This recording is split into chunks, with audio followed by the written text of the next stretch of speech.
The trust rise, I heard the trust flies, right? Because when we're at the edge of the cliff, or this has been my experience, and we muster up our courage to leap into the unknown, to leap, and then the proverbial net appears, however it does. You're like, whew, I'm okay. I'm still alive. Wow, this actually worked out. Great. And then we're at the next edge again. Spirit's calling. Something's calling us forward. And we leap, and the net appears, and we leap, and net appears. Eventually, we realize we can fly. And that's why I say that trust flies, right? That's the trust rise. That's extraordinary. Yeah. I'm Jeff Scult. I have been on a healing and revealing journey, following my thread to my inner gold. My great honor in life is to sit with the golden ones and discover what they've released in terms of their past stuck stories, what they've revealed in terms of who they are anew, and within that, how we can each celebrate the art of living life golden. Welcome to Drops of Gold. No way to begin but to begin. That's right. And we begin again. What an honor and a pleasure to have Oren, the O, the master, the king of the flow. Okay. On Drops of Gold. Here we go. And I love the fact that we get to dive into what does flow mean? How do we actually let go of what's holding us back to tap into that? And then also what I love is that you also are such a human that's focused on peak performance. And peak performance in our bodies, in our minds, in our souls, in our relationships, in our business, in our finances, how we view money. So this is going to be a full send, and I'm just so excited after knowing you, or seeing you for the last 8 years of my being in LA, and having pulse points, and to really have our first moment of having a true sit. So welcome, Oren. Yeah. Drops of Gold.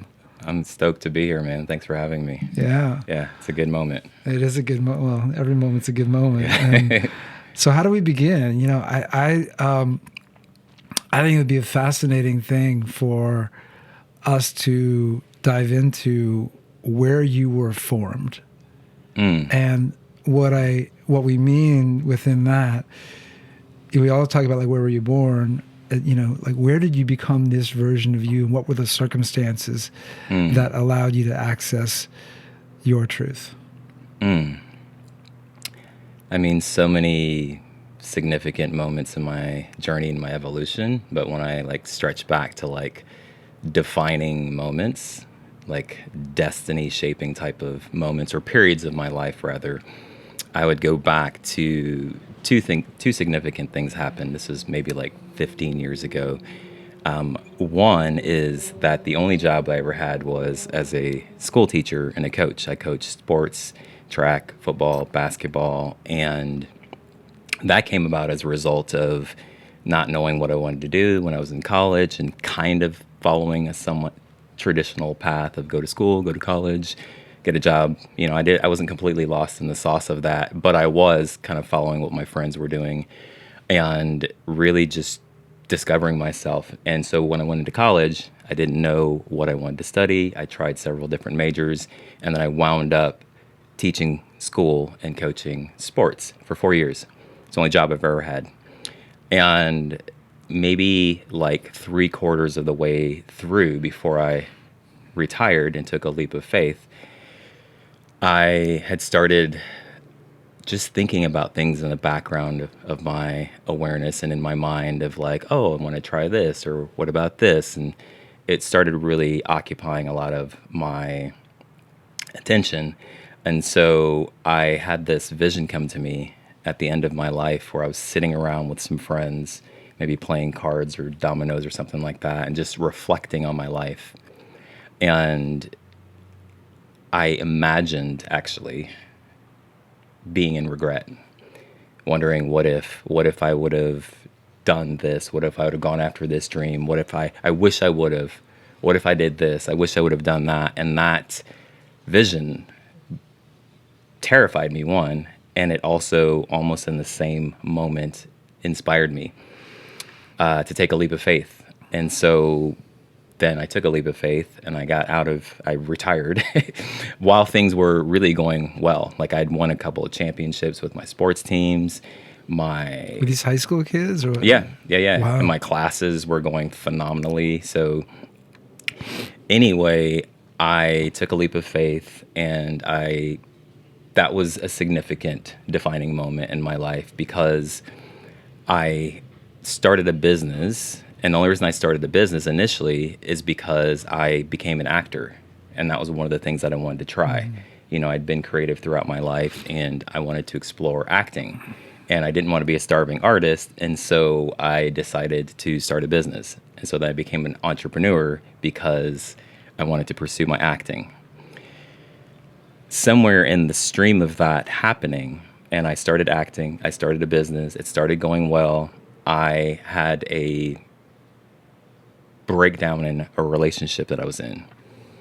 And essentially, I was in a relationship with this woman, and we were like, wanted to get married and do all the things. We were like deeply, deeply in love.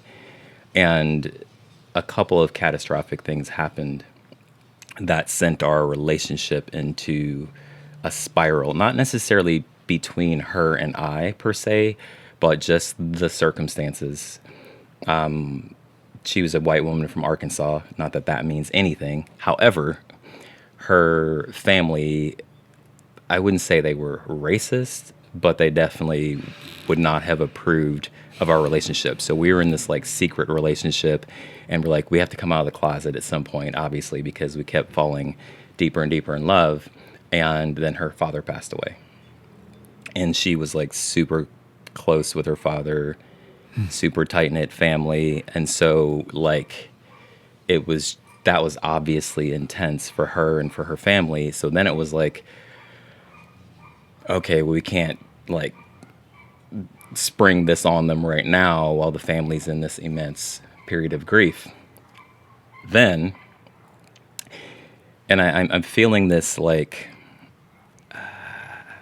there's such a depth and richness to this story in and of itself that I want to do justice. Yeah. And I am giving a Cliff Notes version as well. Yeah. So hopefully I encapsulate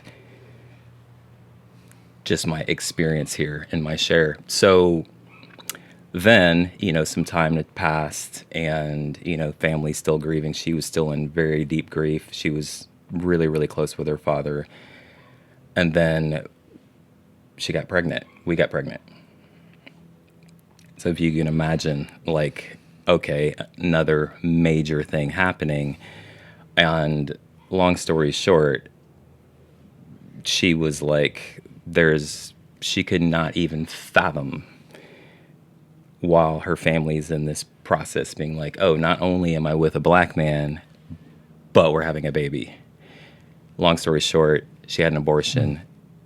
So if you can imagine the compounding of the grief that was already like so massive. And then that like spiraled her into a depression. And for me, and this is where it ties into your question, that catalyzed a kind of spontaneous awakening. The immensity of challenge and pain combined with the inability to figure things out, put things back together, try to like mend the relationship, and even just the desire to live and to like thrive in life, that like snapped something in me and woke something up in me at the same time. And I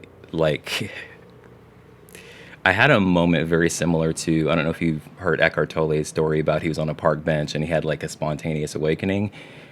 I had a moment similar to that where I could suddenly see myself and like my mind, my concept of self, my whole life from a different perspective, like observing my own mind, my own concept of self. And so I had my own kind of spiritual awakening in the midst of that chaos, or sparked by all of the chaos and pain. So remember, I said I had took a leap of faith. I started a business and I was acting. So, and then this was happening at the same time. So I started asking deep questions again, just like I did before I left teaching and coaching. And just the essence of the question was like, who am I?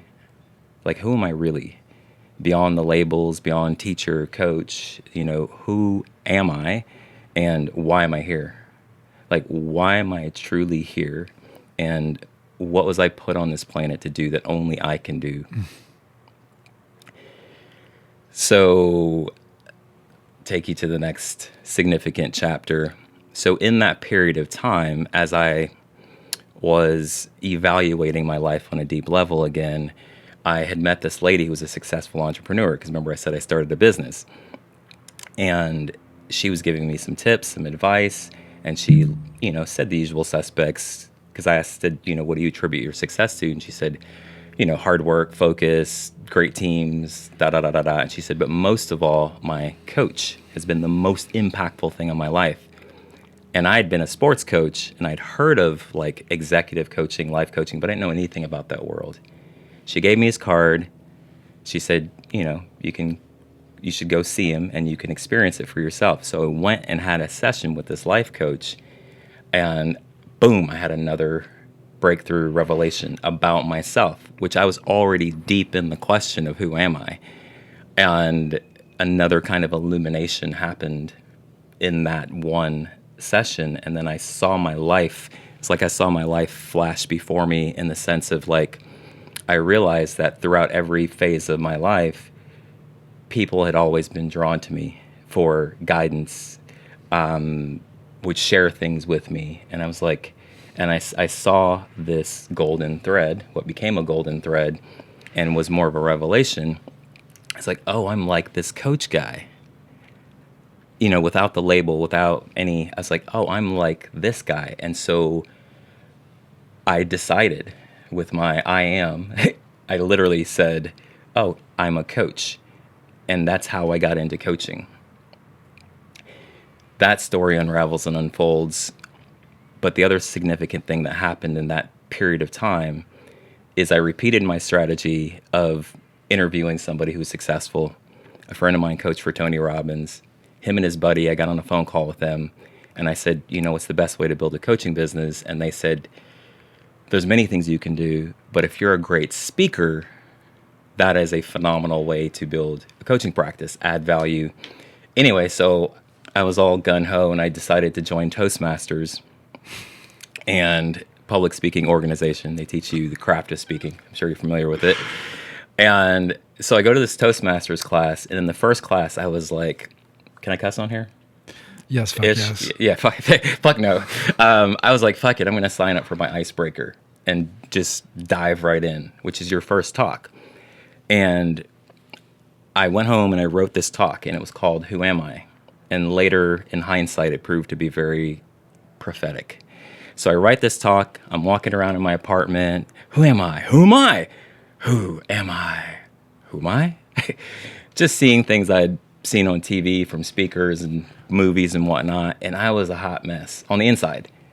And like a nervous wreck. And I wasn't even on stage yet. And I literally thought to myself, I don't know about this speaking thing.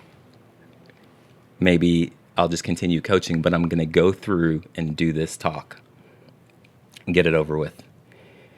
And something, again, from the inside. There's a repeating theme here of things arising from the inside that I didn't read in a book or anything like that. Something inside me was like,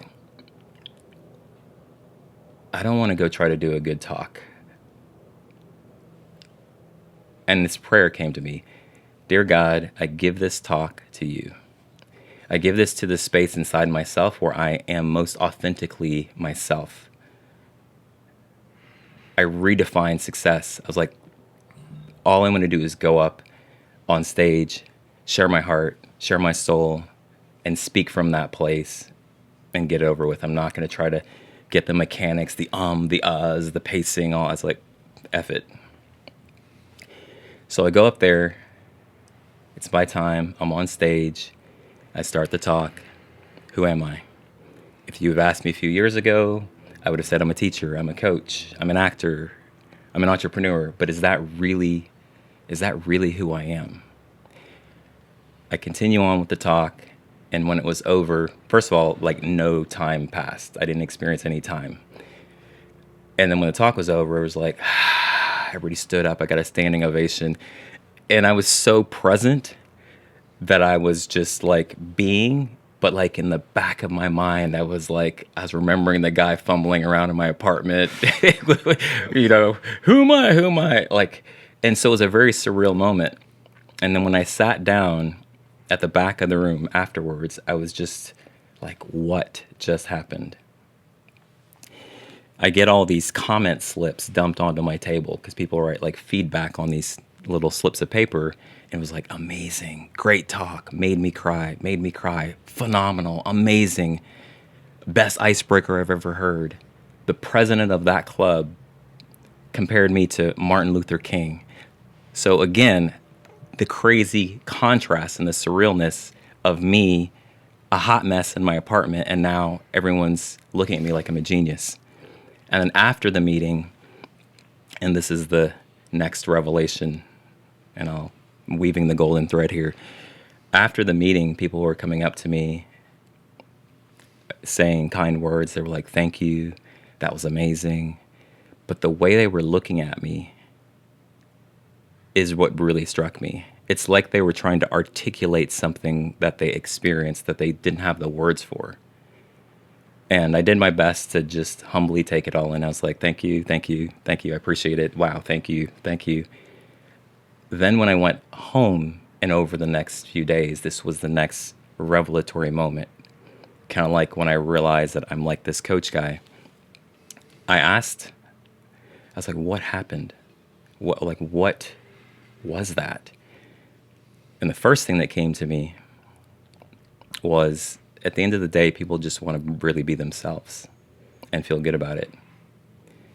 And because I was willing to be myself, meaning share my heart, bare my soul, not try to be anything, it wasn't just my words that I was weaving together that was impacting them.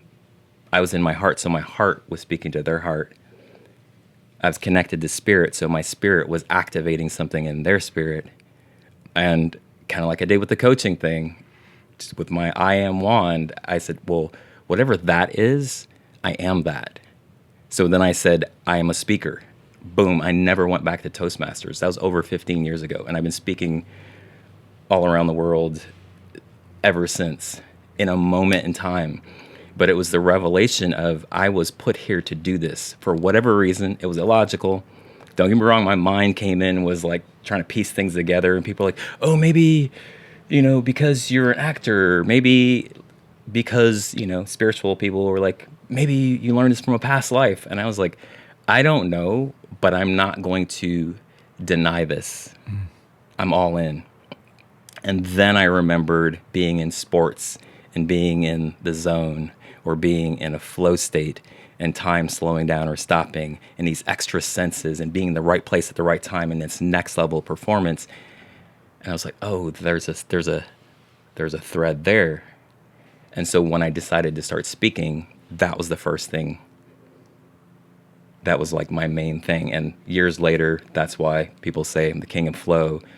Flow states is definitely, become part of what it is that I do.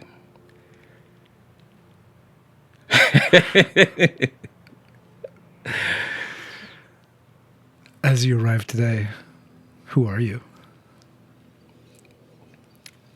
Who am I? Yeah.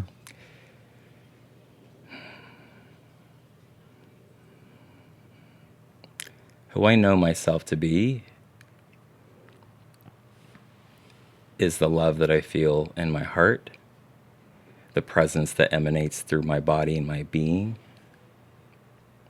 beyond what I do, beyond being a coach, a mentor, an artist, etc., etc., etc. My connection with what I call God, my soul, the formless essence of who I am. That's where the rootedness of how I connect to who I am is. And then there's all the expressions of who I am, the swagger of my soul, the specificity of my unique gifts and the expression of that in the world. So, Yeah. yeah, it's an interesting question, right? It's a matter of perspective. It's perspective, and it's also we get to see it not through the lens of identity, Right. and instead through the lens of frame of reference perspective and the presence within that. And Yeah. my experience of you is pure light beyond your meat suit and beyond your words, and the way that you show up with with humility and power. So that's a beautiful story about the fact that it was a pivot, and yet it was always you were the coach, and yet you were also a player. Right. And the best coaches were players and have that Right. empathy. Wow. And I also feel, and something that's I think deeply resonant for everyone, is when you speak from the heart, it's not a performance, it's performance. Mm. And just even before, when we were having tea in the kitchen, Kat Benzova was talking about her incredible moment on stage in front of the crowd at Leica, and petrified in that same way, imposter syndrome, I can't be on stage, and she brought tears as it rose up the energy of the room. And so it's just such a powerful reminder that that we get to be just ourselves, and we get and there's nothing, and within that, the messiness is the miracle. There's an expression which the universe gifted me, which I think you'll appreciate, which is you are a miracle. Miracles are messy. Self-permission to make a mess. Yes. So Yeah, the embrace of our own mess is it's one of the things that speaks to the human heart, to the human soul, and really gives permission for people to embrace and love themselves. And speaking of speaking and also performing, I don't know if I told you, but I got invited to perform at the Exit Festival. We're going to get into that. Let's get into that. 40,000 people. So we can get into that right now. Once again, so let's tell the story, and love to invite you to share what channeled through that you shared and what transformed from that. And I think maybe even the doorway to walk through was there once again a retrenchment moment of well, who am I to be on that stage? So I'd love for you to share that story of what transpired, what you shared, and where we go from there. Yeah. So part of my evolution in being a transformational force in the world, and this was its own kind of revelation, is the artist, right? I told you I got into acting, but then eventually I got out of acting and, was into coaching and speaking and mentoring and working with high performers and all the things. And then maybe 6 or 7 years ago, the essence, which never left me, right, of the artist really came alive, and I started doing spoken word poetry and, few years ago, freestyle rapping, just as an artist and developing my artistry, and then, for fun, but also very much connected to my soul, right? And just the essence of who I am. And so I was like, oh, I'm an artist, kind of I'm a speaker, I'm a coach. All three of those things came to me as something that I recognize that I am, more so than I was pursuing any of them. Yes. Right. And I think that's also probably why there's a purity to my experience with those things. Anyway, so a few years ago, or not even a few years ago, a couple of years ago, as I started performing more, I went to the studio maybe 3 times max, freestyle rapping. And maybe about a year ago, it was about a year and a half ago, Chelsea and I got invited to facilitate at this festival in Montenegro in Europe. And I, this is such a good story. So we're at this festival. It's like a 5-day festival. And the beginning of every day, they would do an opening ceremony, and all the facilitators would get up in front of the room and share, my name's Oren Harris, 4:00 in the such and such a den. I'm doing the Awakened Masculine workshop, which is what my session was, right? Anyway, it was my day to go up and do my little spiel. And I was sitting in a cafe by the beach with my lady, Chelsea, my boo. And I was thinking about what I wanted to say. And every time I thought about it, Jeff, my energy just was like, whoa, whoa. And it's not because I've been speaking for years. I freestyle rap. I speak in the flow. So it's not like I have any trepidation about that. But I was like, that's interesting. And so this went on for like 2 or 3 minutes. My energy just kept dropping. And then something came to me, I would say from my spirit. It's like, well, what if I don't do the introduce my workshop thing? And then I felt my energy expand. And so I follow my intuition, I follow my internal guidance, and I was like, okay, well, I'm not going to do that. I don't know what I'm going to do, but I'm not going to do that. Everybody else was doing it. Harmless. So I follow that. I'm on the way walking over to the venue, and then a thought pops into my mind. Oh, you know what'd be dope? Is to share one of my spoken word pieces, which is not me introducing my workshop. And then I felt this aliveness, and I was like, oh, man, that'd be awesome. 10 seconds at most. It just passed through. I felt it. I carried on. It's my turn. I get up on the mic. It's like, good morning, everyone. I greet the crowd. I'm connecting with the crowd. I say a few words. I don't say anything about my workshop. My lady comes up next to me and was like, Oren's amazing. She said something funny and really nice. And then the creator of the festival, he gets on the mic. He's like, kind of interjects and says, Oren has this amazing spoken word piece.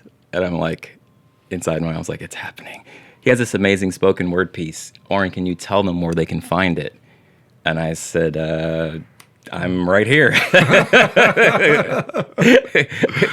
And I was like, you guys want to hear it? And everybody was like, yeah. And he was like, yeah, share it. So I share the spoken word piece, which is called The Bridge. And it was amazing. And I was like, come to my workshop. And people did. And it was full and it was amazing. Later on that evening, I was on the dance floor listening to a DJ, producer, Mo's music, playing a set. And I was in the crowd vibing with my new friend then, Laura. She's like an amazing musician. Violinist, producer. She's like worked with Jay-Z and Kanye back in the day. She's epic. And I said, can I share a dream with you? She was like, yeah. And we're just dancing. I said, I would love to like do some spoken word with an amazing DJ producer who's making these musical soundscapes, and we're just locked in and we're in tune. I said, and then like freestyle rap. She was like, yeah, I see that for you. And I was like, right on. Maybe 2 minutes we're dancing. That completes. That was it. 30 minutes later, Chelsea comes to find me. She's like, babe, they want you to come to the stage. I said, for what? She was like, I don't know. They just said, go find Oren. I go up to the stage, meander through the crowd. I get up there, and the creator of the festival who was on stage with, important detail. When I said to Laura, I would love to freestyle and do spoken word, I said, like someone like this guy Mo's on stage, for example. That's all I said. Fast forward, she comes to get me. I go up to the stage, and he said, Mose wants to know if you would come on stage and share your spoken word over his music. And I was like, of course I would. Chills. Or I was like, let's go. Let's go. So I do the spoken word piece over his music. The crowd is just like, whoa, just like electric, coming into this unified field, just like bump. And the piece is really short. So when it was over, it was like, everybody's like, but the energy was just like, we're still in the pocket, like so kind of like encore, like keep going. And I look back and there were like keep going. So I start freestyle rapping, which was the second thing that I just spoke, kind of like I thought in the morning. No words exchanged. So now I'm living in the thing that I spoke Yeah. passionately Yeah. 30 minutes before. Yeah. So afterwards, people were coming up to me and like, wow, that's incredible. That was amazing. Some people who knew me were like, I didn't even know you did that. Like, are you a musician? What do you? I was like, yeah, for sure. The next day, it was the same moment. And this is where things really accelerated for me. The same moment that happened after the Toastmasters 15 plus years ago, where people were saying this was amazing and I felt something. Now, as an artist, as a performer, I'm like, wow, I just manifested this, in the midst of this manifestation. People are like, wow, that was amazing. I got chills, I got goosebumps. But the way that I felt and the way they were looking at me, I recognized it as a calling energy, is what I would say. So I'm like, oh, there's something here. Not that I didn't think that my artistry was already divine, because it's divinely inspired, but I'm like, oh, I'm being called to the stage. So the next morning, people were coming up to me like, oh, your performance last night was amazing. Wow, gave me goosebumps, gave me chills. I still can feel it now. And then I recognized that as a calling. I was like, oh, I'm being called. This is not just my desire unfolding, meaning my own inspiration to continue developing and sharing my art and performing. Of course, I love doing that. The texture of this being a calling now hit me like it did 15 years ago when I started speaking. And I was already on the path. So I just was like, yes, God, I'm here for it.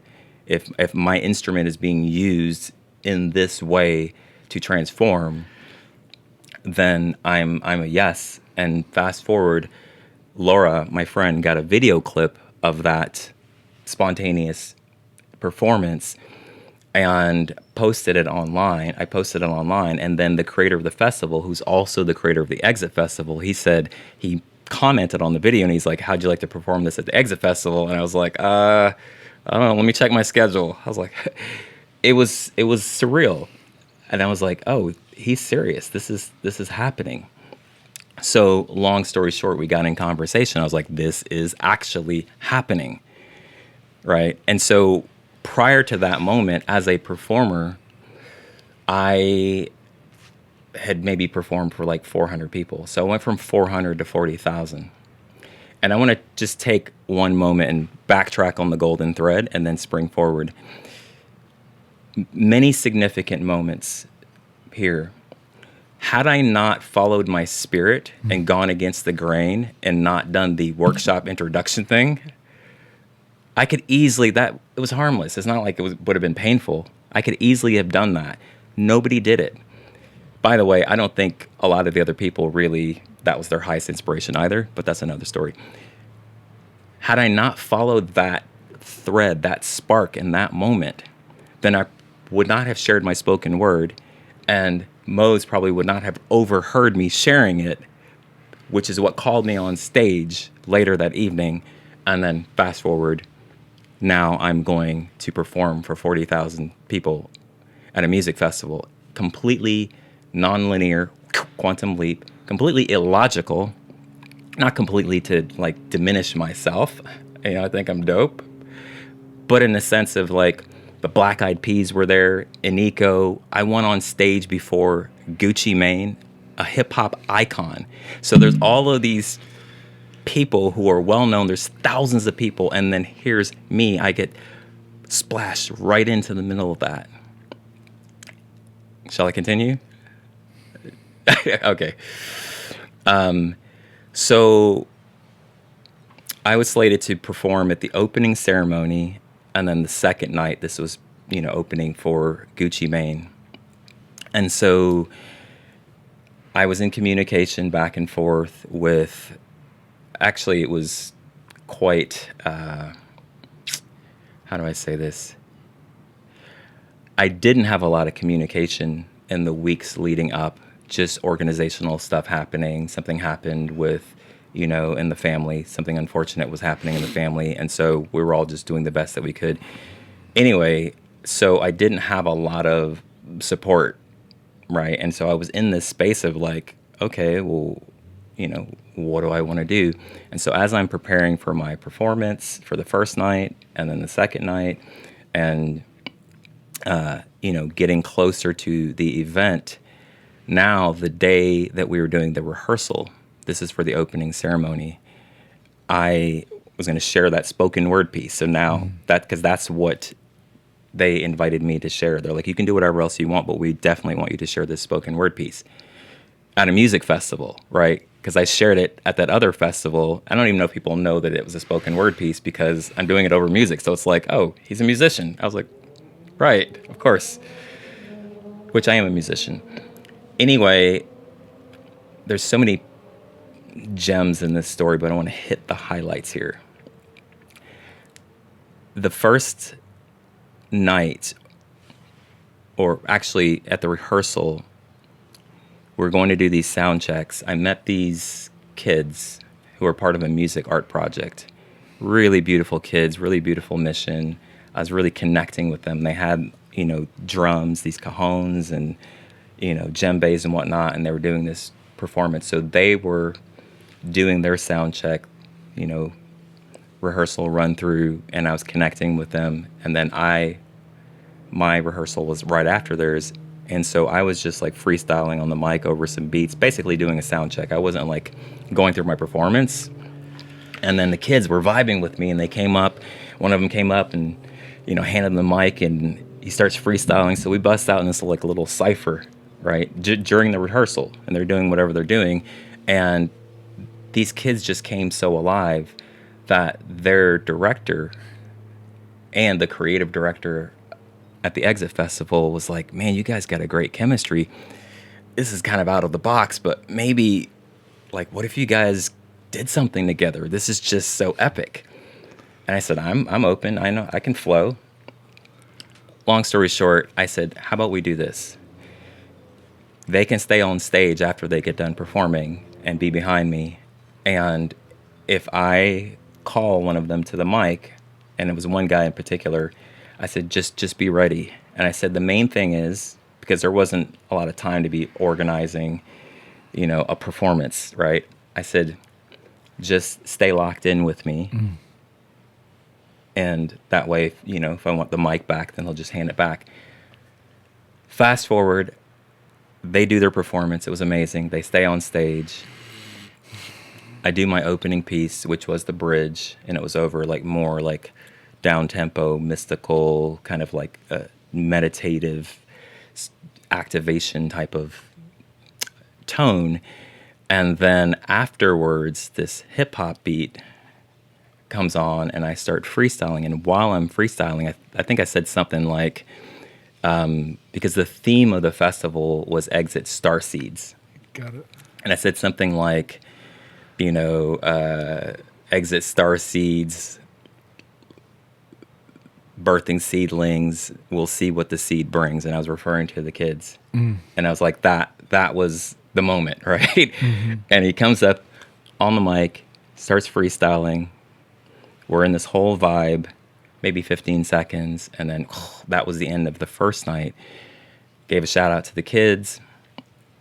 And later on that evening, the director of the whole festival, the one who invited me, he was like, your performance was amazing. The thing with the kid, not so sure about that, that was a big moment. I don't know if he was ready for that. And I was like, okay. Anyway, the next day, where I'm getting prepared for the next night, which was an even bigger crowd, it was like 40,000 people, I got a message from him, and also heard through the grapevine from the creative director that me inviting the kid on the stage was like, not a great idea. And there was a little bit of upset there, which was interesting now because I was going into the second night. And so now I have this in my space of like, we trust you, do whatever you want to do. And I wasn't able to get a hold of anybody to kind of be like, hey, here's my performance. How does this vibe with the vibe?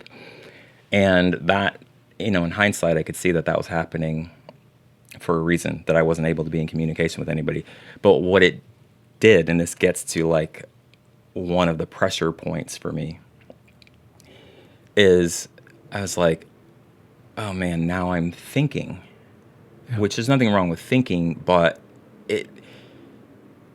that was in my space, like, oh, I just want to be me and be myself, right? That's what got me into speaking. That's actually what called me here. But it's kind of like be yourself, but don't mess up. Right. Right. But by the way, we can't give you we're not going to give you any parameters of like what to do, what not to do. Right. And it's no fault to them. I'm not complaining about that. Yeah. But it was heartbreaking. I had a moment. It was heartbreaking. And I'll be honest with, like, I want to share the essence of this part, but in a way that's really clear of my experience, because they were phenomenal. Right. Received. But what was heartbreaking, and I sat down with my partner, was, man, these kids, like, the song they were playing on the drums was this Michael Jackson song. It's like, all I want to say is that they don't really care about us. All we want to say is that they don't really care about us. It's like a battle cry, like, we're here. Right? So I'm like, I experienced that moment of inviting them on stage. The point wasn't for it to be a great performance. The point was to big up the kids, to lift them up, to show them that, like, we're here. Yeah. I'm here. And they were eternally grateful. Their director was like in tears. It was such a beautiful moment. So it was such a contrasting moment for me that it didn't, that it put any kind of a stain. And that was heartbreaking to me. Yeah. And so I did what I do. I efficiently let my heart speak and break in front of my partner. I just expressed, like, it was just so meaningful to me what was happening. And then as I kind of burned through that in just a few minutes, because I was a deciding moment, because I wasn't in contact with anybody, as I said. And they were like, we trust you, but just don't do anything like that out of the box. So I was like, and so after I burned through that energy in my heart, then I felt my power in my spirit. And it was just like, I know why I'm here, and I know who I am, and why I was called here. And I'm like, that's what I'm showing up for. And it doesn't matter if it's 4 people, 400 people, or 40,000. I was called here. It was a replay of the moment from 15 years ago when I was at Toastmasters. I was like, this is the same moment. The size of the crowd, the amplitude, the energy, what it means for my career, it was just like, that doesn't matter. That doesn't matter. This matters. This matters. That's it. And so that's how I burn through any trepidation, because I was feeling pressure, but part of the pressure I was feeling was the difference between feeling liberated and confident and just showing up and being me and not being enough, and like, oh, there's lights and cameras and hundreds of thousands of dollars worth of video equipment, and I'm gonna get this epic video, and it's like all of these people. Stack on top of that, fast forward, I was like, okay, I'm ready. I was going over my performance a bit, and I also decided to freestyle, which was another, not crazy, but kind of crazy. Do you know what I mean? Like, I don't know if you know much about freestyle rapping, but it's like, it could go in any direction. Do you know what I mean? It depends on the vibe, who's around. So I'm like, oh, I'm going to freestyle. But that was also what came to me. And so I chose it. And so this is part of the golden thread, right? Is following the calling, no matter the outside appearances. And so I go up there, it's getting close to my performance. I'm getting locked in. And I was like, oh shit, no one's going to introduce me. Which is just I just had so many things like that were like this dojo. I'm like, oh, wow, I'm stepping into an environment where nobody knows me. They certainly don't know my music. And I'm with around all these icons, and I was called here for a reason. It's not like they were briefed on it either. So I basically had to in very short order connect with the audience, build a rapport, and was like, okay, like, I came here from California. My name's Oren Harris, and like, you guys don't know me, but what I can promise you is that I'm going to bring 100% of my heart and my soul, and I want you guys to do the same. Kind of all in favor, say aye. So I basically enrolled the audience, versus another timeline where I'm kind of like, oh, little old me, you guys don't know me. I'm like, the warm up act, or I'm the guy before the guy. I'm like, no, no, no, no, no, no, no, no, no, no, no. I'm here. We're here. Let's do this. And so another thing that I did not plan for, I did not anticipate that happening. And so what came back to you when you threw that energy out to them as an invitation? Did it come back? It came back. Like, let's go. Yeah, it came back. And what I recognized too is that even though it was illogical, like, meaning like I went from 400 people to 40,000 people, I had been envisioning and imagining myself in stadiums. I'd been inside of Zoom rooms in containers, saying to my partner, I was like, I feel like I'm in a stadium and like I'm exploding out the walls of this. It sets the container beautifully. And right. we're here with you right now. And before we jump into the bridge, what you just shared in terms of enrolling is so potent. A friend of mine who's a lead singer in a touring band plays in front of tens of thousands, and he talked about that beautiful nature around, it's our responsibility to first the invitation, you throw the invitation out, and when it comes back to you, it's now no longer my energy or your energy or even our energy, it's an aura energy. Yeah, I love that. And I also very much appreciate what you shared as a preamble, which is, you knew your performance, you knew your performance was divine because it was divinely guided.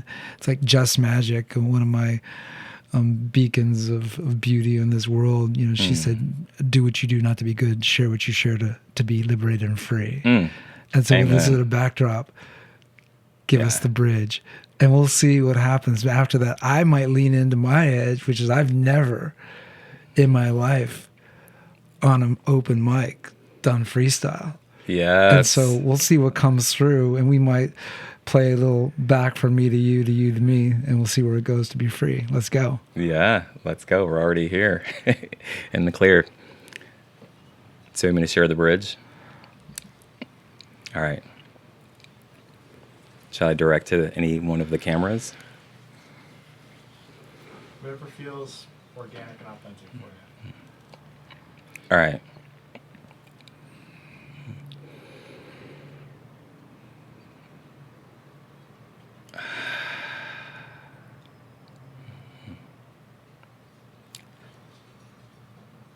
I'm going to say this slowly so you don't get it twisted.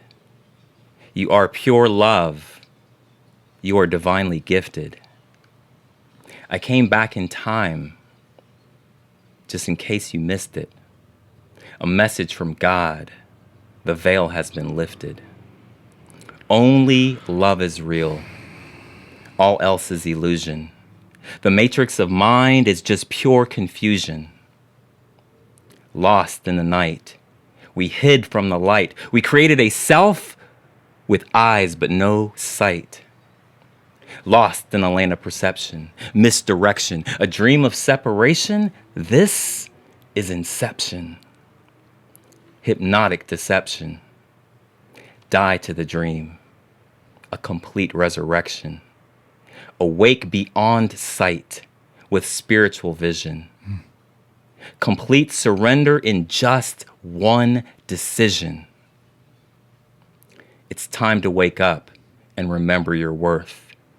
You are the bridge between heaven and earth.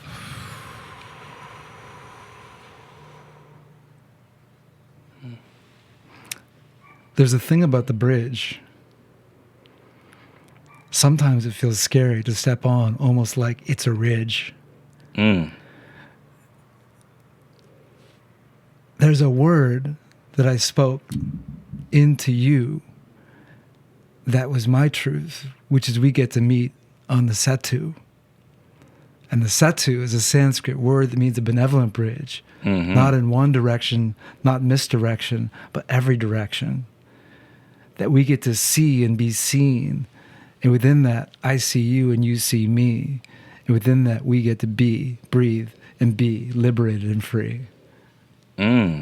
Liberated and free. Let's go. Yes, I see. I see you in me and me in you. That's the intimacy, right? I see a vision. I see you and I in unity, a world beyond division.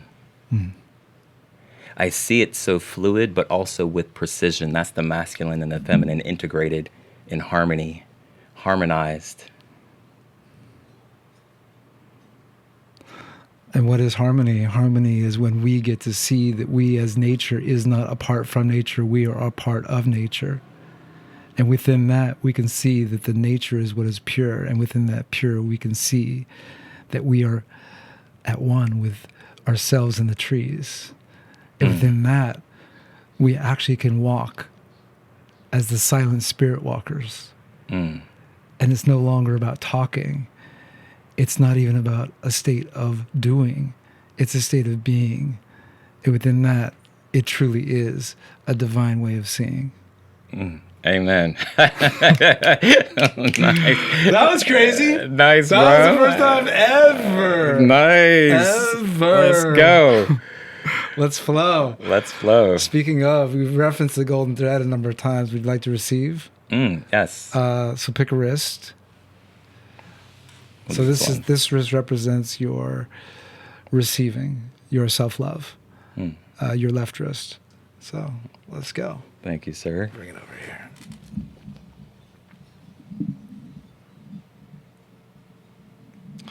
So those who have been on this incredible journey or who have with one golden thread realize that it didn't start as a clothing company.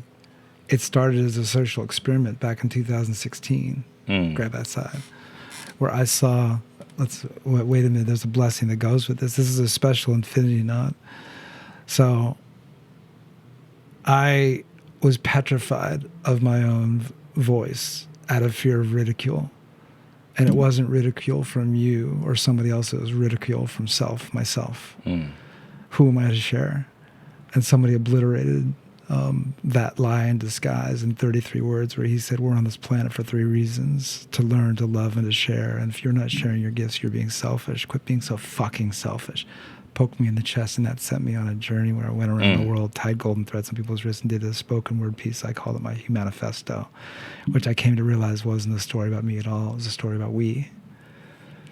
So I tied tens of thousands of golden threads on that journey to invite people into conversation. And so when you pick your left wrist, this is a blessing of your self-love. So visualize in your mind's eye Oren with so much pride, that feeling inside of releasing all the past stuck stories, any lies in disguise, to embrace that feeling of revealing that always invites you and ignites you to receive love. First and foremost from yourself first. Breathe it in, breathe it up. Exhale. Your inner gold is always real. So with this Beautiful. came the most potent social experiment that continues each time a golden thread is tied on somebody's wrist. Put your hand over your heart. I've asked this same question tens of thousands of times. No 2 people have ever answered the question the same way. What does it mean to you to live life golden?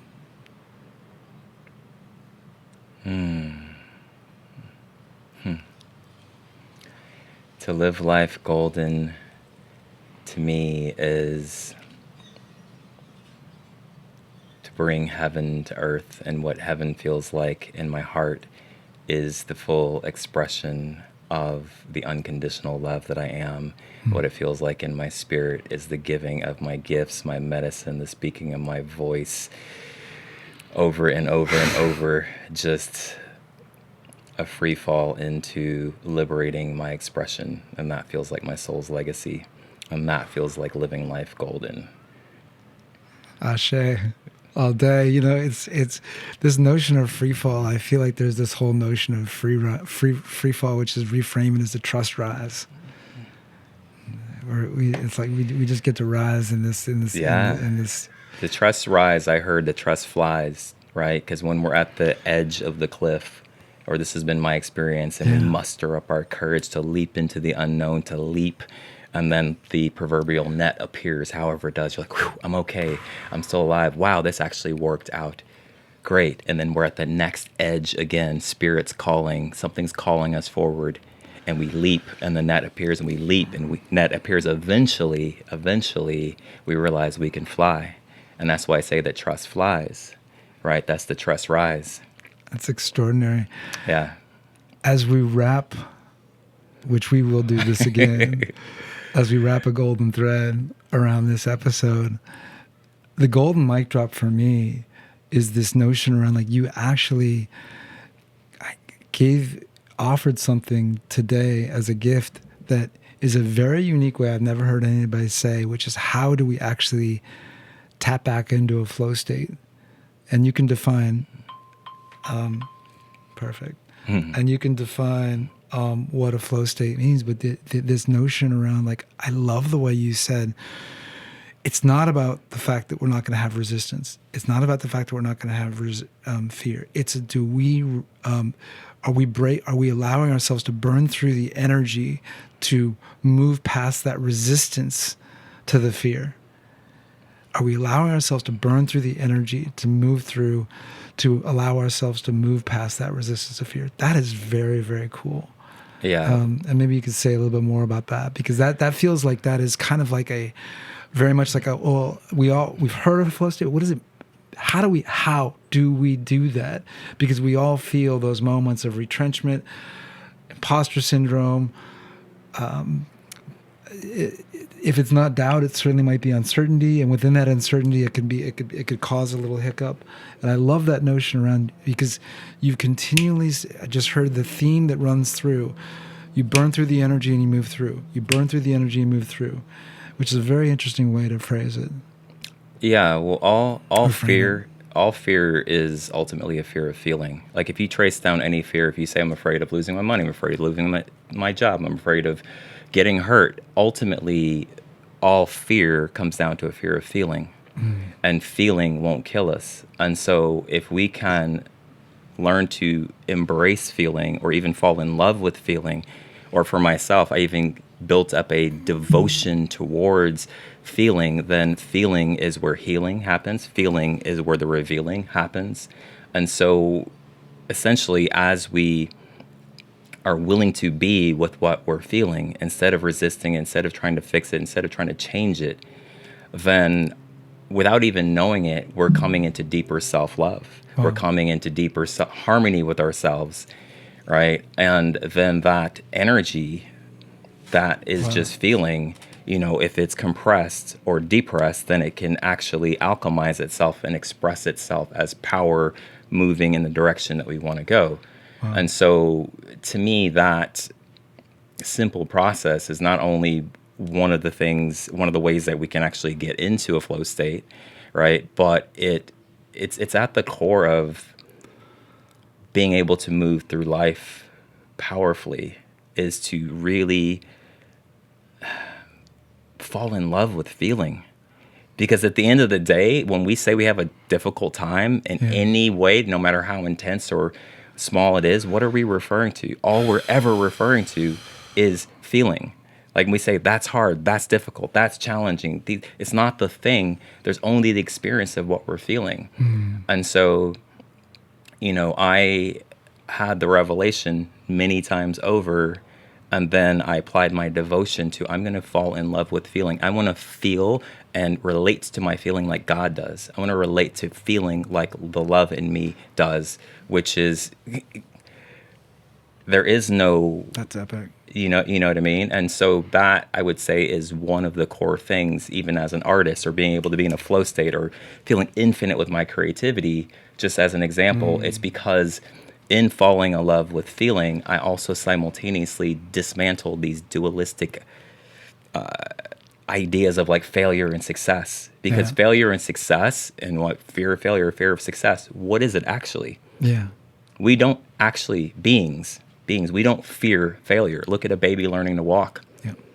right? And so as we burn in the cauldron of love and of truth, not only do we come to know ourselves, but then when we're moving through the different seasons and cycles of life and even different moods, then we can kind of collapse time in these emotional cycles by releasing all the mental projections and judgment on what we're feeling and get back to something that's so innate.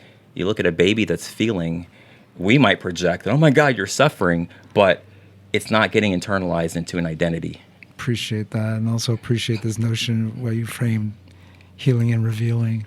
And maybe we'll conclude this beautiful moment, wrap it up with another little freestyle moment. Yeah, you and gonna I'll- throw on a beat, or is this well, acapella, or what are we? Well, I'm gonna you I'm wanna gonna give me a share word, a with you- theme? Well, I'll tell you what. I'll get it started with with the second thing that ever channeled through the universe to me, which is All right. After all the love shops and workshops and mountaintops, Burning Man's plant medicine, I've realized we're not good. We are golden. Could it be just possibly that simple? That's it? We are each worthy. We're enough, we don't need to be fixed. That we can choose to let go our old stuck stories and just shed that shit. There's no need to change, because to truly heal, we can choose to well and just reveal. You see, it's a choice to release, dis-ease, to ease, to renew from within a welcomed inner peace. And within that reveal, we can embrace what is real. Any numbness wells to feel all the feels. To simply stay open to being open is how we trust the trust. Synchronicity fires between me, we, and us. Most dope expression was from the man, the bridge builder, back in the day, JFK, who said rising tides lift all ships. Well, perhaps if you lean in and you really listen, you'll realize the secret resides in a self-permission to pivot. Because even in our most dark waters, casting us about and adrift, to stay committed to your inner gold, you, me, and we each become both the rising tide and the ship that lifts. Yeah, the shift in the ship that lifts. The present is the moment. The moment is the gift, is really what I'm trying to say. So following that inner voice, when we listen and follow our inner voice, we realize that amongst all the noise, there really is just one choice. And a rising tide does lift all ships. So I slip into the moment and take a sip of the moment, and I own it. I take life and I bone it. I grab the microphone and I microphone it. Right? So I choose to live my life as I'm gold. I choose to live my life because I am bold. And the boldest thing I can do is to be me. And even bolder in that is to dissolve into the we. To me, this is community. This is unity. This is the human family. It is the next stage of evolution. So many problems, but really it's just one solution. Always comes down to love. Not from up above or from down below, but in the flow. And it's ironic that when we let go of knowing, we're in the know. Ashe all day. They say history favors the bold. Indeed. We now know history favors your inner gold. That right there is what they call the golden mic drop. So as we conclude this episode, I invite my co-spirator to make the sound of the golden mic drop. Make the sound of the golden mic drop. Yeah. Home.